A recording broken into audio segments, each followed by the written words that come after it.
us here at Indian River Times. My name is Daniel, shedding some Indian River light on your life.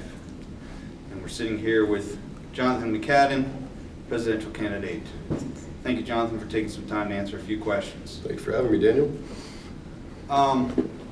When did you take an interest in politics? I'd have to say back in 8th grade, just after 9/11, I would say piqued my interest with politics, and then got a little more serious about it and everything following it after I joined the Marine Corps, and wanting to know why I was over in Iraq and what I could do, if I was in power position, what would I change? So I kind of took a deep interest in politics and seeing how to change the system, from the inside. And who are some of your political inspirations?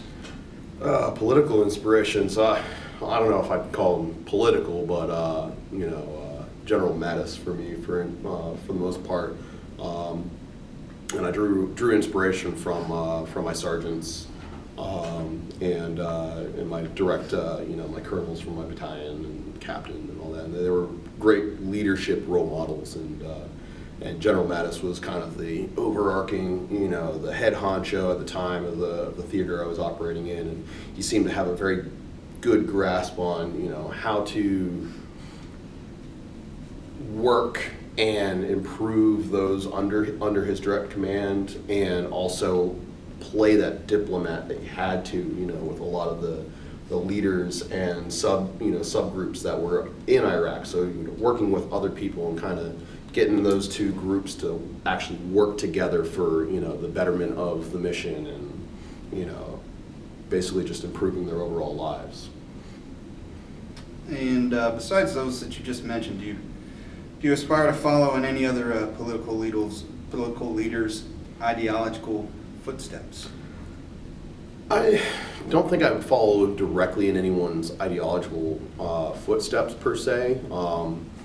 I like to look at different leaders and take what I think are the best parts of them. So throughout my childhood, growing up, and through my adult life, I would say I would take certain aspects of George W. Bush and President Obama, and they both had good ideologies for the most part, and I would take those and make them my own, kind of get my own path.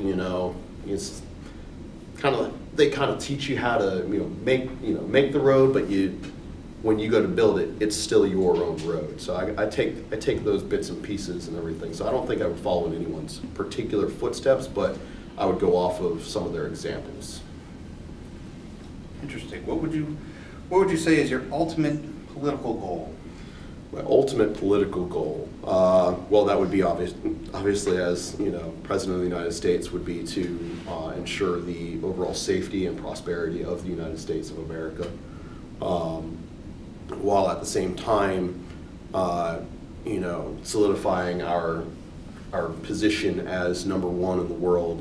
Solidifying, where we stand, and basically just rekindling and reshaping our relationship with other world leaders and other nations out there, because quite frankly we're not the most popular in some areas and everything, and I would like to endeavor to improve that. I would like for ultimately everybody to like us, but that's it's a challenge in and of itself. So but the ultimate goal is to make sure that we as a nation are, good to go. We're set and prospering, and then we can, worry about other primary issues out there internationally and all that. So I want to make sure that we're taken care of here at home first. All right, last question. If we were sitting here next year in the same position you were running as an incumbent, what will you say you have accomplished, or what do you hope to accomplish? I hope to have accomplished a better. I want to get us economically set. You know, there are far too many families out there that are being torn apart, due to economic struggles and strife. Families that are, got husbands and fathers that are going out there, feeling like the only choice they have is to, rob that liquor store, or, they're in such a bad place where they can't take it anymore, so they, instead of receiving, medical help, they self-medicate, via, the opioid crisis that we got going on right now. So I'm hoping that we'll have improved that situation to where those people don't feel like they have to turn to those, those alternatives. They have something else that they can turn to. They have the jobs that they want or need, at least. They get the assistance from their state and from their government to, make sure that their families are fed and taken care of. So I'm hoping that we'll have at least started and been moving forward with, again, improving the lives of our citizens here at home. Very good. Thanks again, Jonathan, for your time, and Thank you. Thank you for joining us here in Indian River Times.